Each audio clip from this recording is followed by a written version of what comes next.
Alright, what is up PV family? It's your boy PV Cricket back at it again for another video after quite a while.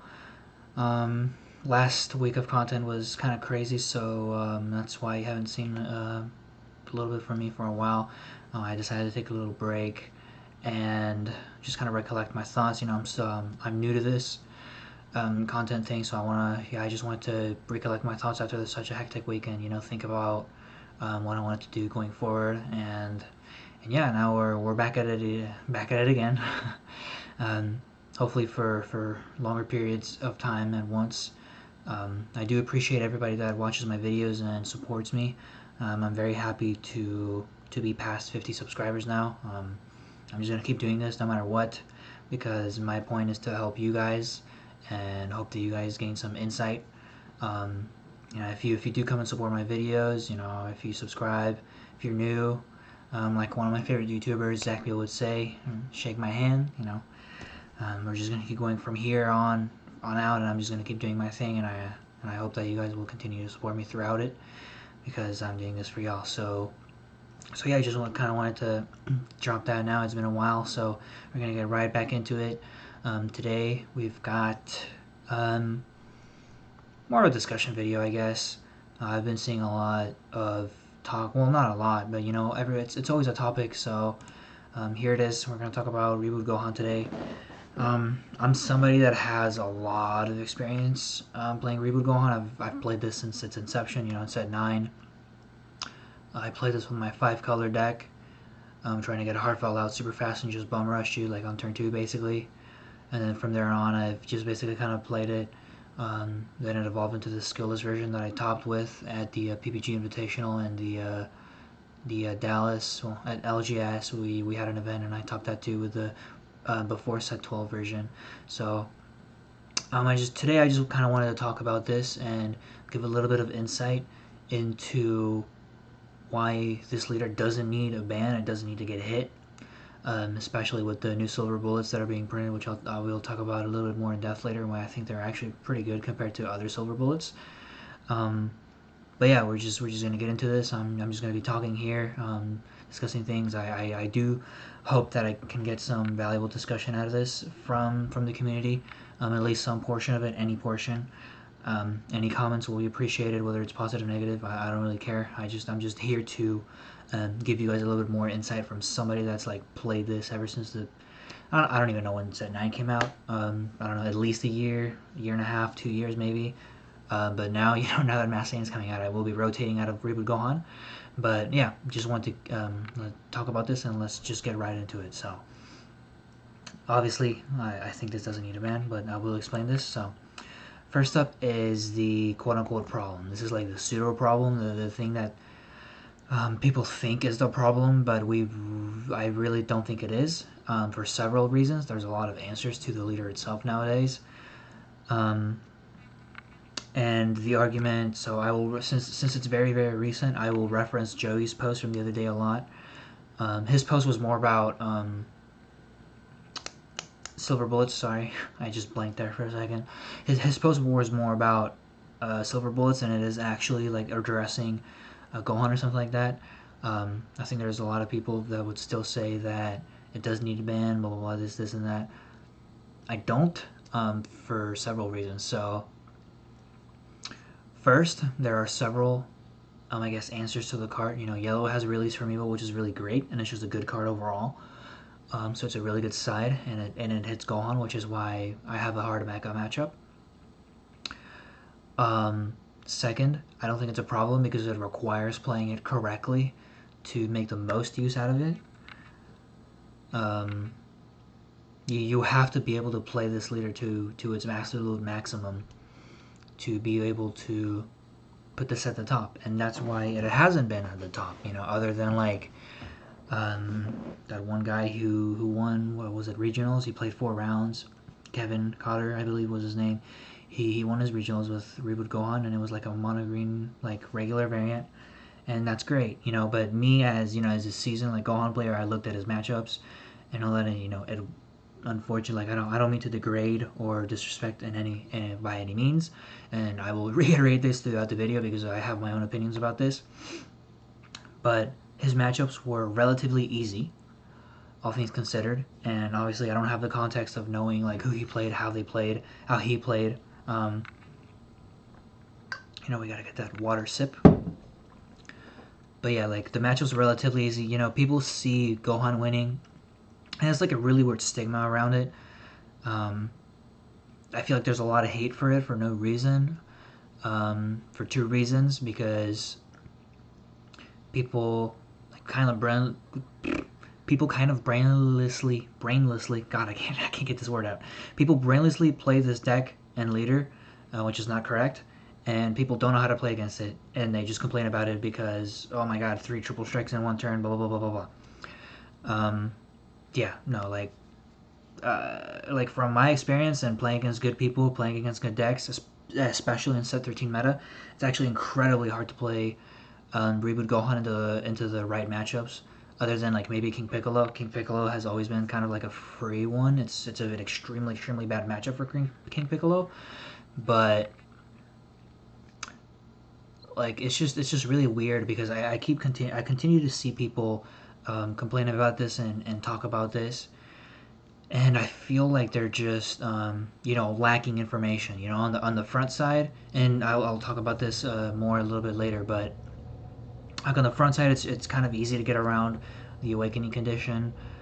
No matter what turn or whether you go first, whether you go second, it's relatively easy to get around. The actual problem I'm going to talk about is it is a problem. Like it removes RNG, so yeah, and at face value and like at the base of this discussion, I can't really talk about the leader very much. But just to reiterate again, I do think it's not the problem. So it's extremely strong at face value. It's like if you look at Magicabra, you look at the text on Magicabra is like it's a wish leader. Compared to other wish leaders at least, it's a wish leader that swings, actually gets 2 balls, has like basically just a regular awakening condition, and the back effect is just absolutely insane. Like the leader on its own looks really good. Like it's super broken. Well, broken. I like to say that word a lot when I think something's really good, but it's the same case with Gohan. Like you just have this leader. You have to build like at least 50 cards complementing it. There is some just sensible cards to run with it, like there is Mecha, but the point is that you still have to build it from scratch, and you have to build it on your own, based on your own ideas how you play. So, based on those facts, I really don't think that this is a problem. Also, mainly because I've played this leader for very long, and I probably know more things than other people might not. So, that's why I'm making this video. So yeah, now the actual problem is feet. If you were to complain about something, I think we should be complaining about feet more than the leader itself, because this is a problem. Aggro inherently I think is okay.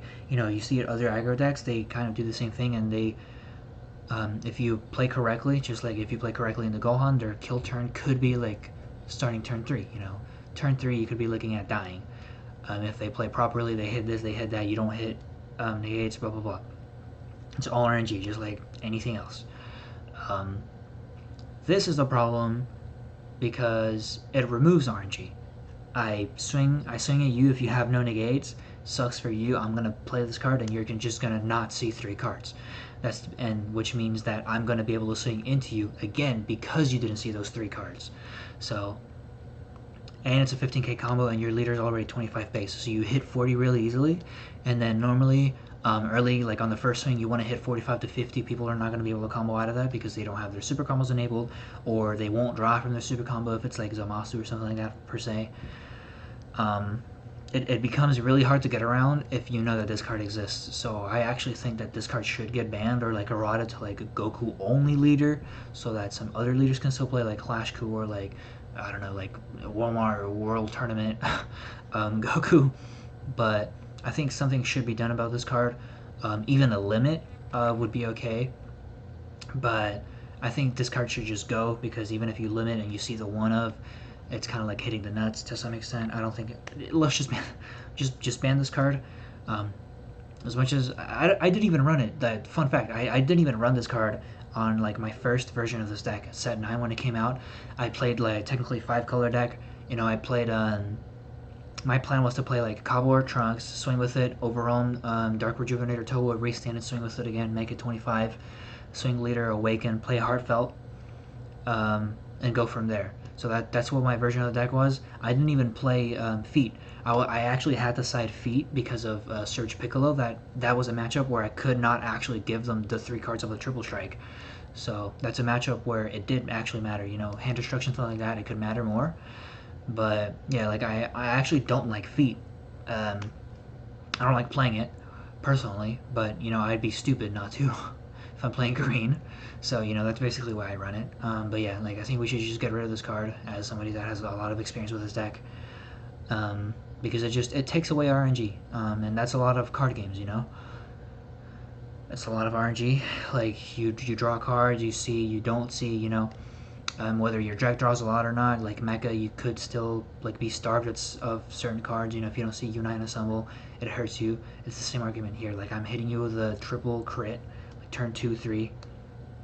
That's just not balanced. If I'm hitting you with a triple strike, that's still a little bit rough, but you can do things to get around that triple strike don't necessarily involve negates, which I will talk about later. So, yeah, I've talked about the pseudo problem and the actual problem, so now I'm gonna get into a little bit more details about this. So, oh, this didn't turn out very good. I forgot to do something here. It's okay, I'll just put it all on the screen at once. That's my bad. But here's more of the details. So these are the 4 things I'm going to talk about. So best of 1 versus best of 3 is the first one. So people say, well, if it's banned in best of 1, they should just ban it in best of 3 for the same reason. And I would highly, highly disagree with that. Scott Dashy is I think is the biggest advocate of that. He's like the complete opposite of me. He dies on the hill that it should get banned. I will die on the hill that it should not get banned. I think we should turn around our mindset. And well, if they banned it in best of 1 but didn't ban it in best of 3, why did they do that? Why did they leave it as an option in best of 3? Well, I think there's 3 reasons for that. One, there's a sideboard. First of all, you can side against it, and the cards that are good against Green Gohan are generically good anyway. Release, like I said, release from evil.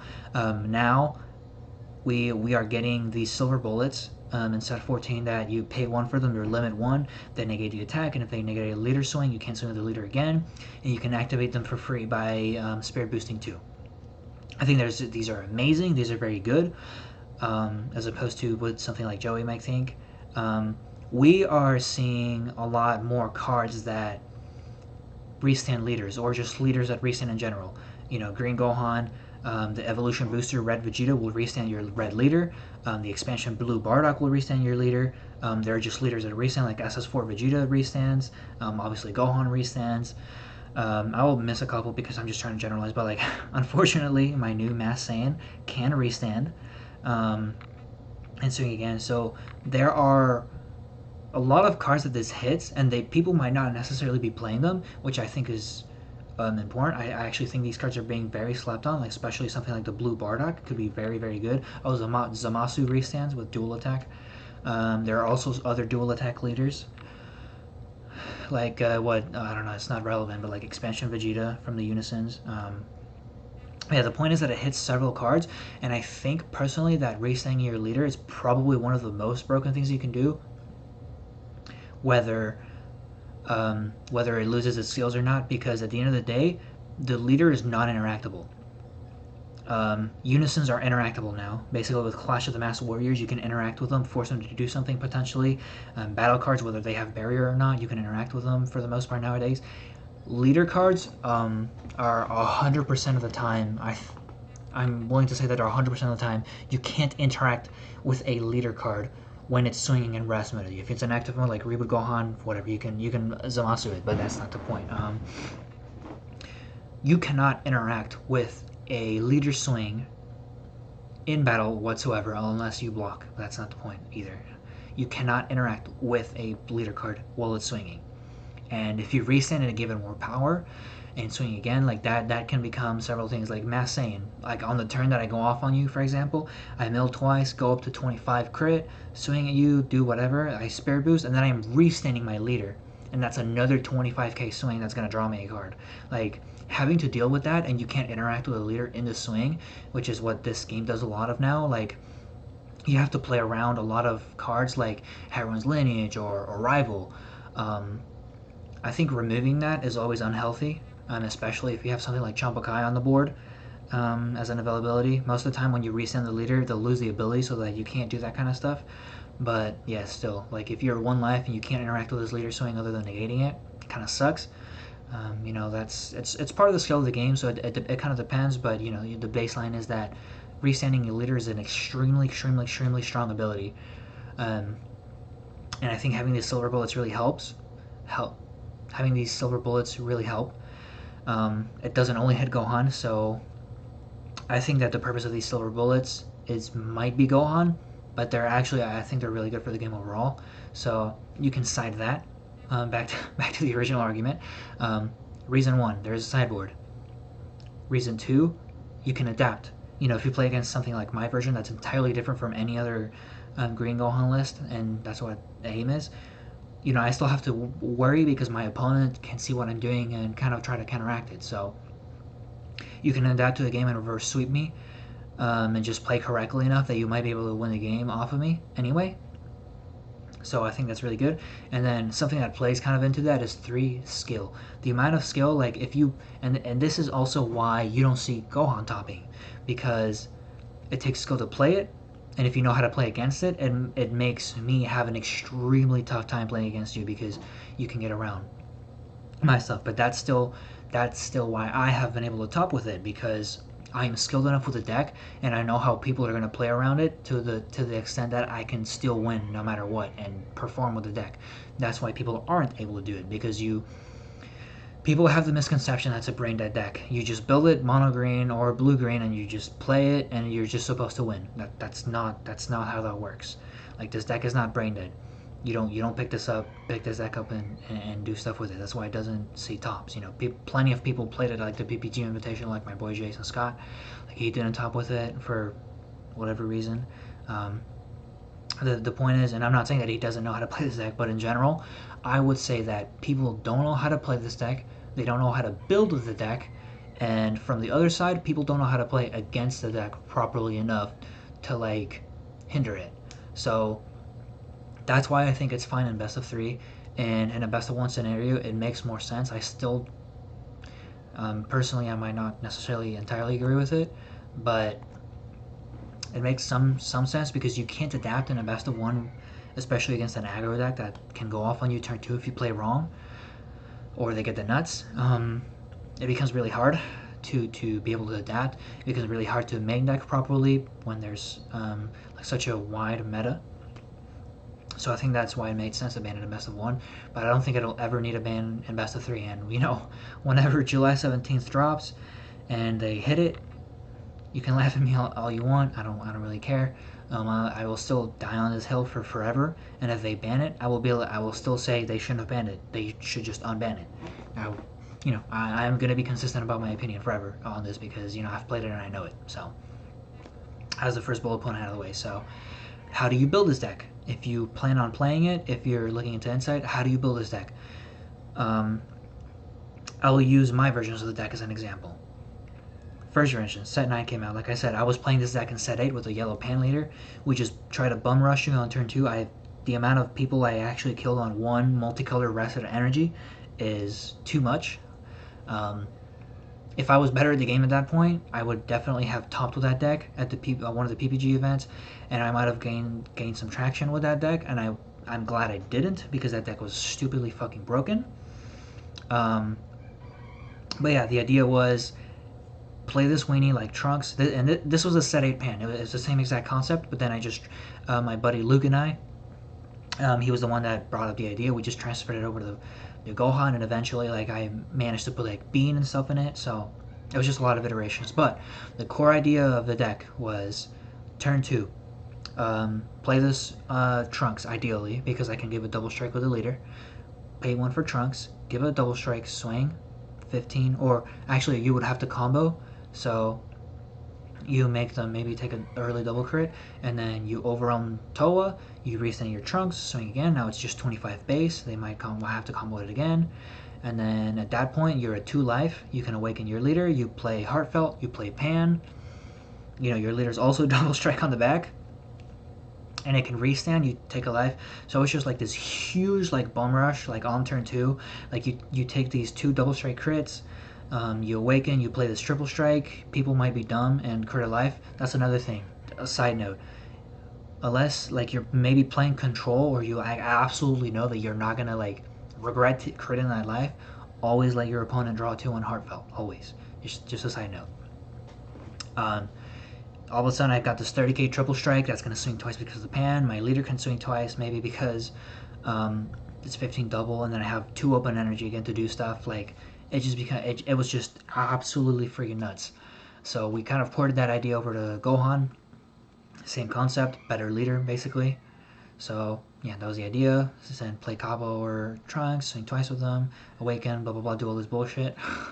And then I eventually put Bean into the deck where I could, since I was like comboing green cards, I could have rival Gogeta and then give it a Bean, so that would be 25. I had a little bit more options to do things and be a little bit more consistent.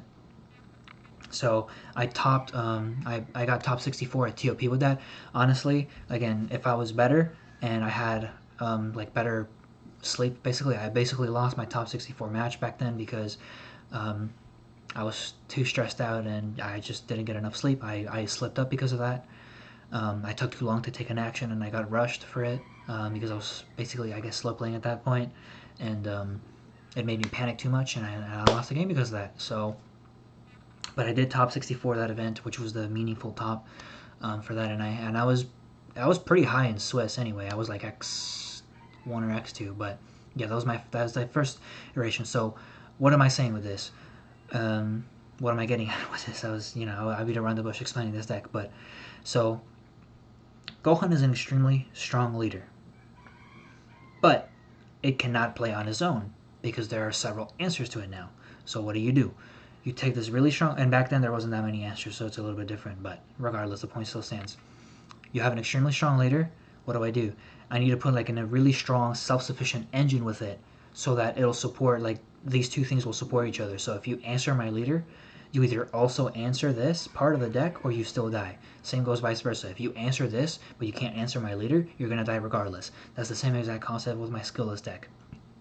I think it was just a little bit better. So like I flood the board with all these skillless cards and all these like other cards like Psyman, Overwhelm Trunks, like playing 2 bodies per card basically, and just pressuring you. So if you can't like stop my turn or something, and like ignore all these attacks and my leader, which the only deck that was really capable of that was Blue Baby.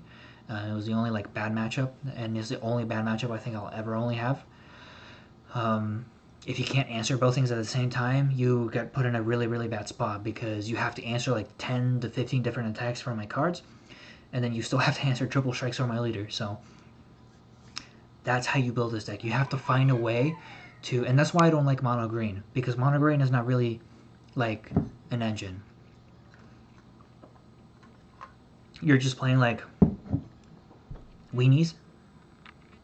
You're playing like Bardock over Rome, discarding Beerus. You're playing Balmod. Like you don't have like a set engine to like work with. You're just playing like good cards overall. There's nothing inherently wrong with that, but I think it becomes like sort of a wrong choice in this scenario because like you don't have, like I said, like I keep saying, you don't have an engine. You don't have something you're literally like set to specifically do. Like once you awaken with your weenies and blah blah blah, like you don't have anything to do. You don't have anything to like keep extending if your opponent doesn't die, and you don't have like defense. You don't have anything. That's my problem with it. And that's why it seems like a brain dead deck to just go in on, because it's not built to like have defense. When I built my like skillless deck, I had a good amount of defense. I play the Ape SCR. Now I play like some of the Android 16 arrivals to have really good defense, kill something. I always made sure I played properly enough to be able to defend if I knew I was going to kill somebody. So yeah, like you have to be very good at deck building, and you have to have really good card knowledge. And most of all, you just have to grind it out.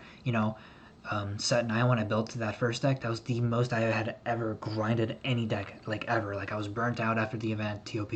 Like I did not want to play Dragon Ball for like a week plus. So it's very important, and it goes for anything. It's very important to grind decks. So next is how to play it, and this just kind of applies to like overall aggro. Like, you have to know how to play aggro very, very well to play this deck. The most important part is not overextending. You know, this applies to a lot of other decks, like Majin Vegeta, for example, that also goes off really, really fast. It's extremely important to not overextend and not overstep your boundaries. Something I tell people when I play aggro a lot is, okay, what happens if I pass turn? Always keep that in your head. You know, on the turn you go off, most situations are going to be, well, if I pass, I probably won't die unless, you know, something terrible happens. So most of the time, unless you absolutely know that you can restand your leader and kill them or something like that, you're probably going to end up passing.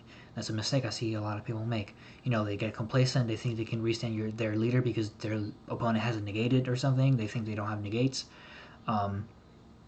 That's probably wrong. Most of the time, they are probably holding the one negate. So it's about out-resourcing your opponent a lot too. You know, you go in, you pass, you cripple them, and you just sit it out and, you know, continually try to go in on them slowly and slowly until you push through. You're able to do things, you know, stop their floodgates with counterplay, stuff like that. It goes a lot into it.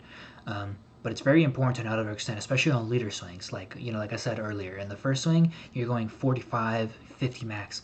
Unless you are drawing for something, and you unfortunately like draw into a feat, and then you all of a sudden you're trying to like overcommit for that crit. You know, most of the time it's still worth it, but you know, 45, 50 is a sweet spot for that first triple strike. You know, from there on, you just kind of have to gauge what your opponent might have in their hand, and, you know, play around that.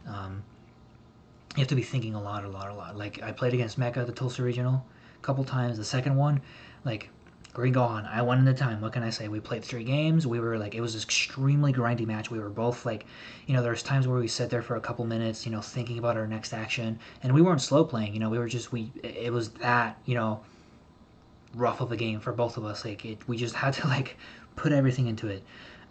But like, I was able to come out on top because I played around, you know, Mecha. I played around cards that I knew he would have. You know, I was out-resourcing Mecha in the most efficient way possible, which seems weird if you think about it. Out-resourcing Mecha is really hard, but, you know, I was doing it properly. I was playing. So it's very important to be able, like, I cannot stress this enough. If you want to play this deck, you have to, like, really think about the build, and you have to, like, really grind it out and really know how to play aggro for it, you know.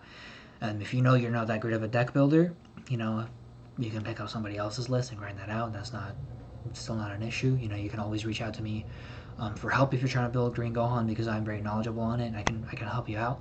I don't mind. I will help anybody out pretty much. You just have to shoot me a message, basically. But yeah, it's very important.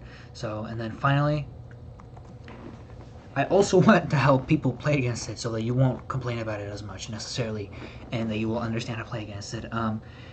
The absolute biggest point, you know, people see this as a turn 2 deck. It's really not. If you play correctly into Gohan and they don't see their nuts, you are not going to get killed turn 2. And that goes for any version of Gohan. If you're going second into Gohan, do not swing at them. It doesn't matter if you want to draw a card. It doesn't matter. Do not swing at Gohan. Do not put them at 7 life, because then all they need is to see 2 1-drops. Or, like, me in my deck, I play the Janemba and take 2 life, like, for free. I don't have to pay for it even. Like, it becomes worse. It becomes a much worse play if you do it into my deck specifically, for example. Like, do not attack me if you're going second. If you're going first, you do whatever. Like, if you're going first, turn 2, you can swing at them, even if you're putting them at 5. I think you always have to assume the worst case scenario if you're prepared for it. If you don't have negates and stuff like that, you might still want to not swing at them to force them to have their self-awakening, because if they don't, you get an extra turn. Again, like, you're not drawing a card from leader, but you're drawing for turn. You can play cards to draw, for example. Like, you have to gauge the situation properly to what you have and to what they might have in their deck. You have to play very carefully around that kind of thing. So I think that is the most important thing. You know, you have to side properly into it. I think it becomes easy now with the silver bullets and, you know, yellow. You have Release from Evil once again. Blue has 2 different bullets now. They have the Janemba and you have the new silver bullets for 1 energy. But you have to, like, you have to put Gohan in a bad enough position that they are just forced to go all in on you, and then you can sit back and defend properly. You have to cripple them. Like, I'm sitting here trying to cripple you to like out resource you. You have to try to do the same to me as Green Gohan. Like, because when I awaken at 3, I'm probably gonna go to 2 life. Most people will do that. I can discern the situation properly enough to not need to do that sometimes. But again, it depends on the players. It depends on how you're playing. It depends a lot on the players. I will say that. But you have to know how to like out resource Gohan. You have to know how to force them to go in on you. Basically, you have to put them in a bad position. If you should be able to realize when they're in a bad position, they're not drawing their needed cards. Because even if they're just swinging at you with their leader, that means that they're not seeing their other pieces. So you have to be able to assess the situation properly, basically. So that's what it comes down to. So yeah, that's gonna be it. Quick 30-minute video, I guess.